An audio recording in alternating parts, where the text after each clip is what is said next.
dive into authentic conversations about ourselves and our community, exploring topics that uplift and inspire us. From personal growth to social change. So grab your teacup and get ready to join the conversation.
Has even pointed out in her civil lawsuit, something that definitely the defense was definitely talking about today. So a lot of it had to do just with under direct examination still while they were finishing that up, just what was Cassie's demeanor when this was going on. They were also asked, or they being Don Richard was also asked, you know, Cassie had. When we touch here, let me just try this, ladies and gentlemen.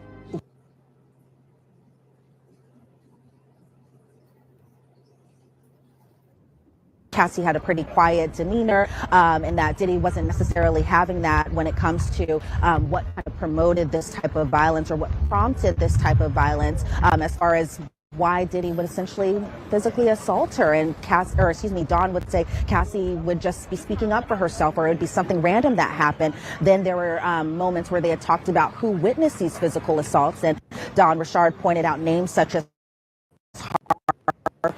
Pierre, who used to be the president of Bad Boy, Mia, who we expect to be testifying as well too. She had worked for Diddy. Capricorn Clark had worked for Diddy as well too, and then she named other names like D-Rock and Bonds, who both worked security for Diddy. So I can kind of see where the prosecution was kind of painting that or amping that up as far as how the staff is involved in all of that sort. As far as 2010, just the following year, she says she witnessed another incident where they were all at a festival together up in Central Park. They were about to bring out Diddy's Dirty Money group, and that right before this had happened, or actually, excuse me, I am looking at the wrong incident. Sorry about that. But there was another incident in 2010 where they were having a dinner with a bunch of celebrities, and that Cassie and Diddy were kind of arguing a little bit secretly there, and Diddy punched her in the stomach, according to Don Richard. There, she said that at that dinner, they had people like Harv Pierre, again, former president of Bad Boy, D-Rock, security, Kalina Harper, who used to work with Diddy's Dirty Money, Mia, who also worked with Diddy, and Bonds were all there during this dinner. And so then we kind of saw an exhibit photo of what Harv Pierre looked like. And so then there was another talk, and this is kind of where I bring up the Central Park incident, where there was an incident where Diddy had allegedly physically assaulted Cassie while they were getting ready for this festival, and that Cassie came into the bathroom, and that Kalina and Don kind of confided in her, or at least kind of helped her during this moment. They all kind of put on sunglasses and then just kind of carried on like usual. Meanwhile, Cassie's kind of nursing some injuries just behind the scenes. Now, when it came to the cross-examination, and there was just a lot of testimony going on today, so I'm trying to get you guys all my notes going on and everything like that. But once it came to the cross-examination, that was done by Nicole Westmoreland, and this was the first time we've kind of really seen her in action when it comes to this specific trial. And so first thing that Nicole Westmoreland's going to be asking her is just about her lawsuit, the lawsuit that she had filed just a few months ago against Diddy. And so she was asked about the demand letter that was I guess, set up by her attorneys.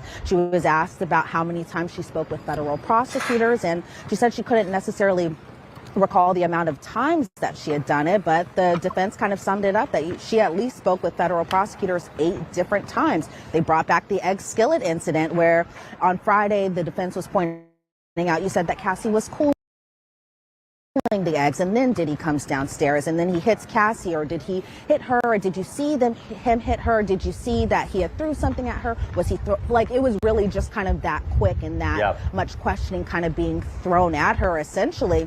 And then they brought up how it kind of compared to what she had said in her lawsuit just about the whole egg incident, and said that she didn't see the pan hit Cassie in the lawsuit. And then when she was asked essentially why she brought the lawsuit about, the defense was really kind of pointing at her. And I think this is something that, you know, anybody who had filed a civil claim against Diddy might be expecting this under the cross-examination, is what was their motivation in filing the lawsuit against the defense's client essentially.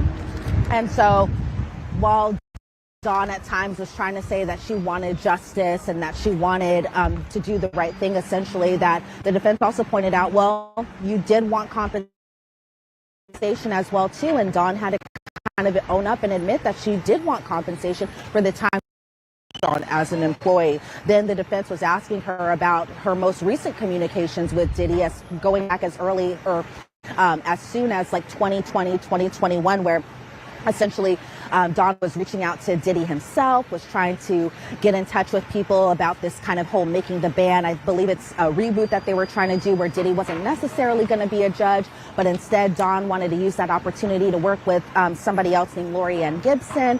And so the defense was really kind of hammering her just about the facts that she had talked about with federal prosecutors as far as the different meetings that she had had in 2024, on March 18th of this year, on April 17th of this year, again just pointing out specifics in regards to this egg incident, but also at the same time going into specifics about whether or not she felt threatened to working with Diddy, and if she felt threatened, scared for her life, why did she continue reaching out to Diddy as late as 2020 or 2021, you know, as we ended direct exam. Are you drowning in payday loan debt? Have you taken out Lots of testimony. Miss Muir goes really fast, Milner. Okay, bet we're getting caught up, sippers. Okay, stay. They're really kind of hitting on the point that after Dawn Richard and even her bandmate at the time, Kalina Harper, allegedly witnessed this physical assault with the whole egg skillet thing, because that's kind of how they were summing up this particular incident, was the egg skillet incident. She was asked on Friday, what did Diddy tell you the next day? And essentially Dawn had said that Diddy essentially said that people wind up missing when they question him and that type of thing, and that was perceived as a death threat. So then when the defense had their chance to kind of cross-examine her, there were weapons, and yet you continue to want to work with him. And so the defense moments, Nicole Westmoreland really kind of hit it on the head. I think a lot of people were possibly wondering, did Dawn come off like a liar, or did she kind of over-embellish some of these incidents? But to Dawn's accord and to Dawn on the witness stand, she was just saying, you know, she was trying to remember to the best of her ability. So it was kind of tough to watch, but at the same time, I think Dawn Richard held her own. She didn't, you know, kind of get too frazzled necessarily. She didn't get overly emotional, but you could tell that during the cross-examination, it was pretty tough. And we actually have a poll up right now on YouTube. Do you think the jury viewed Dawn Richard as a credible witness? We'll see what the results of those are.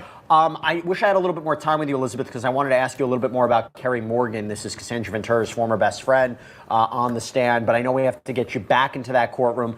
Thanks so much for giving us an update. Great reporting as always. Elizabeth Milner, everybody. Thank you so much. Thanks, Jesse. Now, I'm back here with Afi Patterson. Afi, you want to hear something really interesting as we talk about the questions from YouTubers, and we have polls up? So we had a poll that said, has the trial changed your view of Sean Diddy Combs? Ready for this? 56% say yes, 43% say no. Now, look, I'm an attorney, right? And I don't care what the case is. I like the idea of, the idea is for the jury to go in, clear eyes, clear minds, allow the evidence and the facts and the testimony to sway their opinion. To see that change, 56% of, not the jury, but the people watching this, their view has changed. That's interesting. What do you take away from that? Well, what was it from the beginning? I think it's pretty low.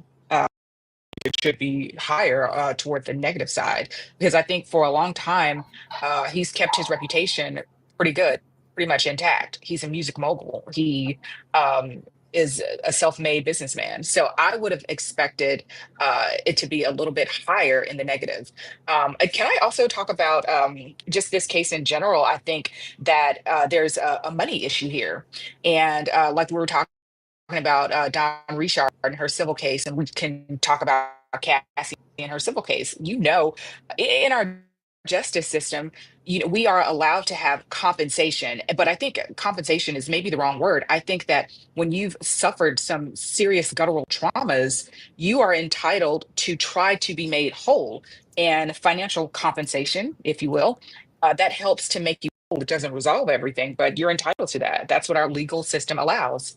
Well, look, the defense is going to jump on that, right? The defense is going to jump on the $20 million settlement or purported $20 million settlement with Sean Combs, the $10 million settlement or expected $10 million settlement that she's going to get with the LA Intercontinental Hotel. The idea is you only went after this, you brought up these allegations for monetary purposes. I don't know if it makes entire sense. Why do I say that?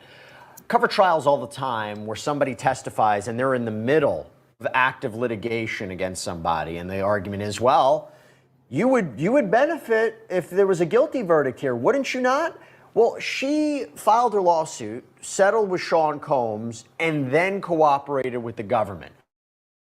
I don't quite know what the incentive would be there, right? You're going to have to testify, make your allegations public, have to, if you look at people online, there's a lot of people who are questioning her credibility, her authenticity. I don't know if the defense did a significant job or not of saying that the financial motivation was a reason for her to come forward, striking at her credibility. I don't know if I saw that. What do you take away from it, Afi?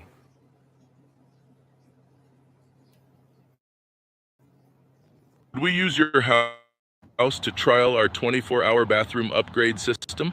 We're looking for homeowners within valid states to test our new 20.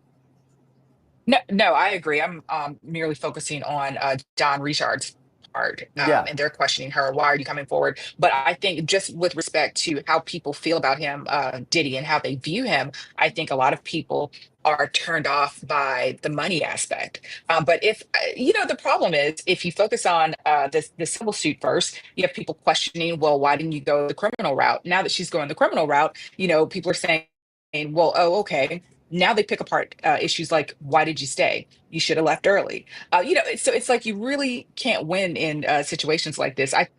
In intimate partner domestic violence situations.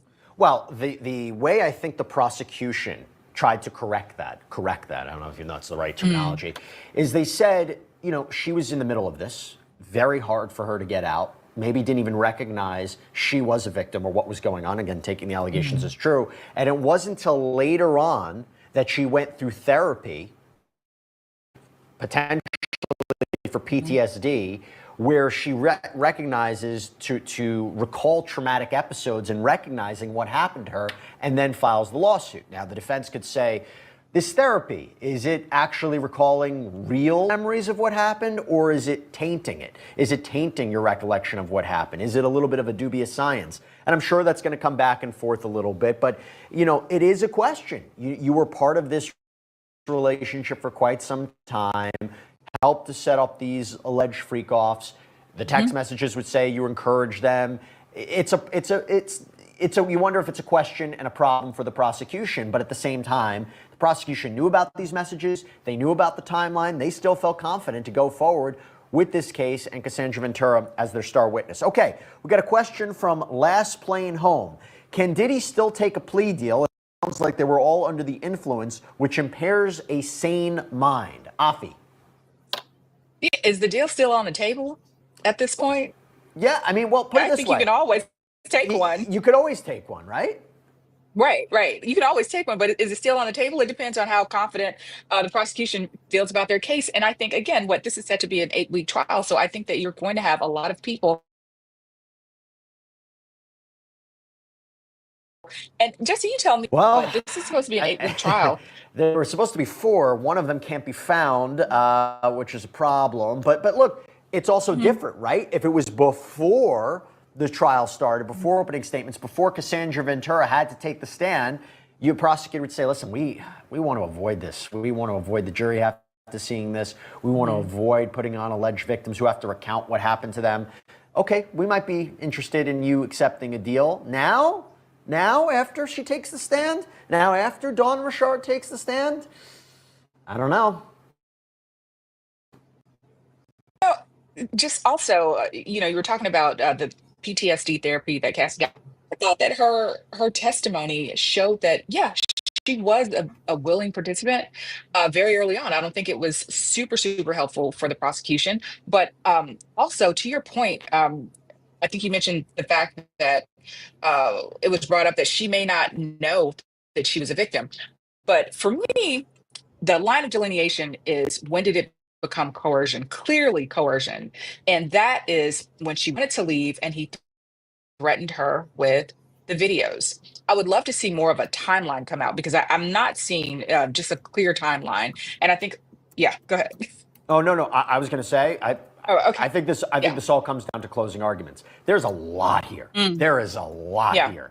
And I think the prosecution and the defense needs to crystallize it, like you said, with a timeline, matching it up to the. I'm a lawyer. And let me tell you, explaining this to people, what racketeering is, sex trafficking, how all these allegations match up to the elements, it's complicated. It's complex. Yeah, it is. So, got another question for you. Got a lot of questions coming in right now. Again, we're waiting to go back into the courtroom. As soon as that begins, once again, we will give you real-time updates. Okay, question from Poetic O. Can Diddy use a mental health defense if he claims to be a psychopath or narcissist? I don't know if narcissism is a defense to these RICO charges. I don't know if a sociopath is a proper defense. There are different types of mental health, mental defect defenses that you can use, and I don't think these are either one of them. And also the prosecution was talking about, excuse me, the defense. I think they were trying to hint at the fact that Diddy was under some type of force of drug abuse, or a state of drug-induced violence whenever he would beat her. I think that's a poor argument, because she was beaten for what, 9 or 10 years. Furthermore, how do you build $1 billion enterprise if you're consistently intoxicated, or if you are, you're very high functioning. So I don't think that that's the best argument. If I wanted hair hanging down my back like the ancestors Okay, blessed it y'all, personally, that was a look I at would law and crime. Let's get back into some more law and crime, because that's where we get a lot of great tea to sip at, right? Law and crime. So while we're doing that, do y'all think, sippers, if Diddy gets off, will he sue the state of New York? What do you guys think? I, for one, believe he will. I think he'll sue everybody that attempted to lock him away. So, yes, I do. So, it's a little early for law and crime. Today, day 7.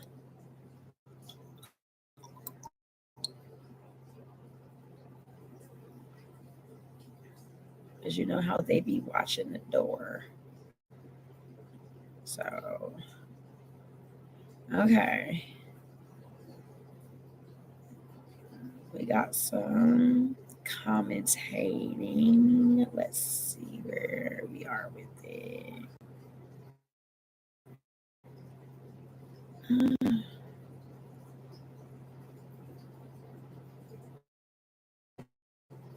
Okay, we'll wait to come back to Law and Crime. Today, we're going to go into Law and Crime yesterday. Okay, let's see what they're talking about. As far as the testimonies go, so Carrie testified on behalf of Cassie. However, she said that unfortunately from Diddy being her friend, or excuse me, Diddy being her lover, she no longer felt that she could continue on, okay, with Cassie as a friend, which sucks, right? That sucks. So, however, Cassie said that she felt the need to not leave Diddy, even though her friend was beat with a wooden hanger. She was beat with God knows everything under the sun. And she just said that she refused to leave. Okay. So,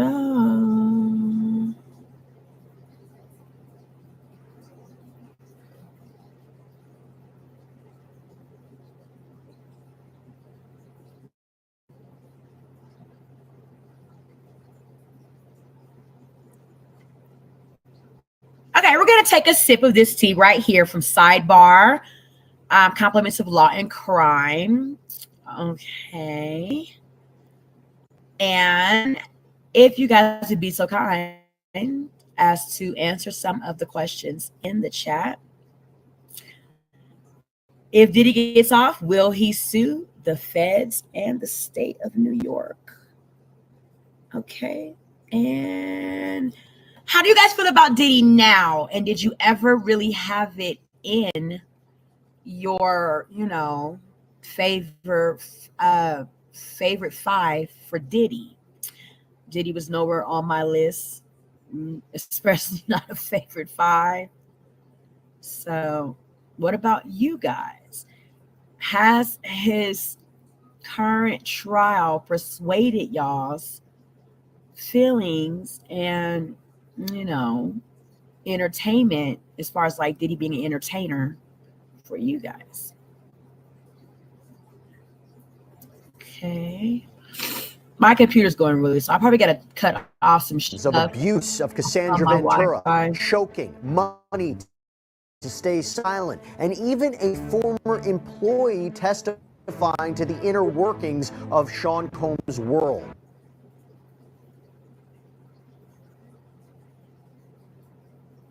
So I'm trying to enlarge the screen for you guys. Okay. So y'all can see everything. I'm going to be speaking with our law and crime reporter Elizabeth Milner to break down all of today's dramatic courtroom moments. Welcome to Sidebar, presented by Law and Crime. I'm Jesse Weber. Hey everybody, this is another law and crime legal alert. If you received Depo-Provera birth control shots and were later diagnosed with a brain or spinal tumor, called pattern of abusing women for years, including forcing them into these coerced sexual performances, he's facing potentially life in prison if he's convicted of the top charge. Now, for all of the there is electromagnetic to the commercial. So while they are paying bills over there, y'all, we are going to ask the sippers to please dive into the chat, pour into the chat. How do you feel about Diddy? Did you like him before? Did you not? Do you not like him as much now, or do you like him more? Let me know in the chat. Please pour your tea in the chat.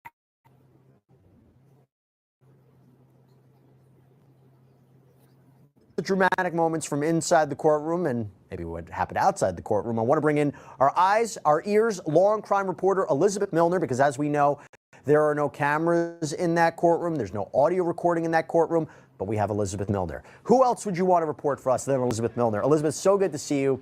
Thank you so much for taking the time. So, look, today's testimony, some pretty shocking details, and we're going to get to that in a minute. But first, I always have to ask you, what was the atmosphere like today? What was Sean Combs' demeanor like today? And we'll get into a little bit more of the jury and how they were reacting to each of the testimony. But what was the atmosphere like? What was the scene like? What was Sean Combs like? Well, the atmosphere has always been how it has been this entire time. A lot of interest, just genuinely in this case overall, and not just from us in the media, a lot of people from the public too. I get here around like 7 o'clock, between 7 o'clock and 7:30 every morning. And for the most part, there's already a pretty long line of not just, again, and reporters, but people from the public who just want to get a glimpse of kind of what is all going on, especially given that there are no cameras for this trial. So a lot of people want to either get inside that courtroom or at least kind of watch it kind of similarly to a movie theater show downstairs in the overflow room, where I've heard there's been like a lot of commotion as far as just people who kind of like to be chatty during this. A lot of people are just kind of oohing and awing just at the testimony, kind of similar to how people might react during like a sports game or a basketball game, that type of thing. So yeah, there's a lot of interest in this case overall. A lot of people just want to either get inside that courtroom, get inside just to see Diddy, possibly his family. But as far as inside the actual courtroom today where I was, it was kind of the same as usual. It looked a little different as far as, the defendant's side, just kind of what that all looked like. What we do know is that one of Diddy's childhood friends was still in that courtroom, but as far as just his extended family or just his mother, his daughters, his sons, that wasn't what we saw today in this courtroom. And I had mentioned on Friday, a source had told me that the girls, the twins, had prom over the weekend, which we saw some photos of them. So it might just be that a lot of the family just went back to see these activities and that type of thing. But it really didn't deter Diddy at all. Diddy still was laser focused on what was going on in his trial. The more I go to these court hearings and go to trial every single day, I'm starting to kind of realize that Diddy, even though he's in the predicament that he's in right now, and that's he's still behind bars, he's still kind of running the show, maybe possibly similarly to how he was running his business. He is very much not a passive defendant. He's not one of those defendants who's just sitting there letting his lawyers handle everything.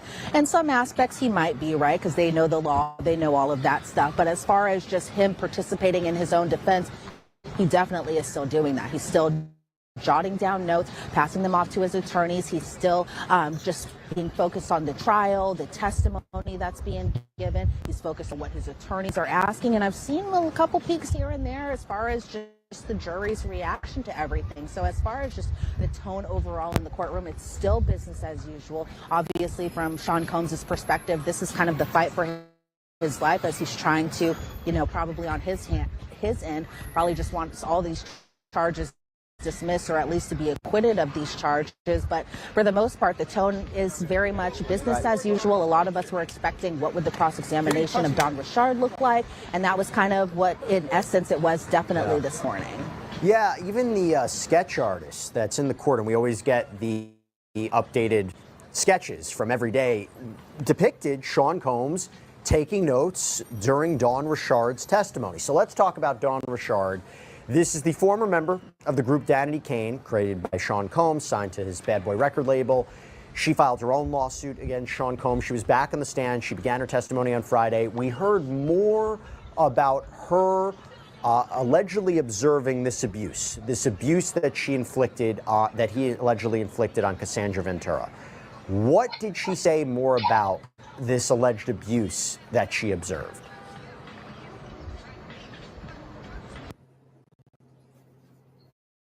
Want to know the fastest way to grow? Don Richardson, let's get into it, y'all. We are sipping tea from the Diddy trial. We're up on day 7. Thank you guys for sipping tea with Tanisha today. And when you come into the tea room, please remember to fill up your teacup. And as you do so, like and subscribe. Yeah, so on Friday when we left testimony, Dawn Richard was still under direct, so they kind of picked back up from direct this morning. And pretty much what she left on Friday was that she was talking about this incident involving an egg skillet, something that's kind of been deemed the egg skillet incident as far as court goes today. And it was a situation where she had witnessed Diddy being physically assault his then girlfriend, being Cassie Ventura, and said at the day after this incident had happened that they were in the recording studio downstairs at Diddy's home, and essentially Diddy brought Dawn Richard and her then bandmate Kalina Harper some flowers, and essentially said something along the lines of, don't say anything because where I'm from, people go missing. So when we left off on Friday, Mark Agnifilo was just like, hold up, objection. That objection actually ended up being overruled. So we kind of picked up from where that was. And so today, Don Richard was pretty much kind of picking back up for the aftermath of this egg skillet incident where Diddy had said that this relationship was something of passion with him and Cassie, and that if they were to say anything, they being Don Richard and Kalina Harper, allegedly, that people go missing. And so Dawn said that she was actually scared and shocked by this statement. And she said, even after the aftermath of the incident, that she continued seeing Cassie and Diddy together. They were seen together at hotels, in the studio, at their homes. And she says that Dawn says that she saw Cassie pretty frequently, and she also said that she saw Diddy be violent with Cassie very frequently. She says Dawn saw Diddy punch and drag and even instances of kicking Cassie, and she was asked what prompted this violence. Dawn, because while she was on the stand, she's very soft-spoken. She seemed a little bit nervous just overall about testifying today, and so she was very soft-spoken when she was saying these words, and she said that this violence would be prompted just at random. She said Cassie would just be speaking up for herself, and then something like this would happen. Dawn said that Cassie has a very quiet demeanor, something that I kind of had witnessed when she was testifying today, and that Diddy just wasn't having that as far as her pretty much essentially speaking up for herself. And then there was other instances where she was asked, who was all there when you witnessed Diddy being physically violent with Cassie? And she mentioned names such as Harp Pierre, who's the former president of Bad Boy. She mentioned Mia, who had worked for Diddy. She mentioned Capricorn Clark, also a former employee of Diddy. She also mentioned D-Rock and Bonds. These are two individuals who we know work security for Diddy. We've seen a couple of exhibit photos of them, and they're just kind of like their driver's license photos, nothing crazy like group shots or anything just like that yet. And so then she was asked what was the first incident of violence that you had seen by Diddy, and she said that 2009 was the first incident she saw this. And so then that's when we start to see the exhibit photos again, that those being of D-Rock, those being of Bonds. And she said that this violence kind of continued while Don Richard worked with Diddy and Dirty Money. And so the defense is kind of trying to point out the differences between her time with Danny Kane, her time with Dirty Money, and we'll get to that when we kind of talk about the cross. But as far as her time working with Dirty Money, she had said that was from the period of 2009 to 2011, so about a 2-year period. Thanks for watching. Remember to show your support by liking, subscribing, and sharing. It's a blessing. Keep your teacups filled and ready for my next upload. Until then, stay inspired and remember, always stay dipping.